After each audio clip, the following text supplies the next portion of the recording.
الاندومي من الحاجات اللي عمرها ما دخلت بيتي، بس بما اني بنتي بدأت تكبر وبدأت تشوف ناس حواليها بياكلوها وبدأت تقولي ان هي عايزة تجربها، وانا اقول ان ده ممنوع ومش حلو ومضر وكل الكلام ده ما بياكلش معاهم. فبما ان الممنوع مرغوب قررت ان انا اتحايل على الموقف، قررت ان انا اعملها لها بس بشروط، وحطيت الشروط دي عشان اقلل من طلبها لي، يعني ما يكونش طلبها سهل كده ومنال في اي وقت. واول حاجة هي ان انا مش هعملها غير لما يكون متوافر عندنا شوربة بتاعت لحمة او بتاعت فراخ، يعني شوربة طبيعية. وكمان انتهزت فرصة ان هي ما بتكونش متحمسة اول شوربة الخضار ان هي تشربها لوحدها، فبقيت اجيب ليها الاندومي واعمل شوربة الخضار واضيف ليها قطع من اللحمة او الفراخ على حسب ما احنا عاملين يعني، واحط معاها النودلز نفسها اللي هي المكرونة بتاعت الاندومي نفسها، يعني من غير توابل ولا اي حاجة من الاكياس اللي بتيجي معاها التانية دي خالص. وبكده ابقى ما حرمتهاش ان هي تاكل الاندومي، وفي نفس الوقت اكلت معاها حاجات مفيدة ليها ما كانتش بتاكلها، وهتتعود على الطعم ده للاندومي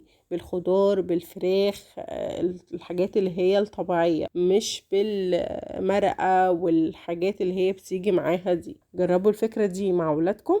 انا سارة هلال، لو الفيديو ده عجبكم ما تنسوش تعملوا لي لايك وتتابعوني.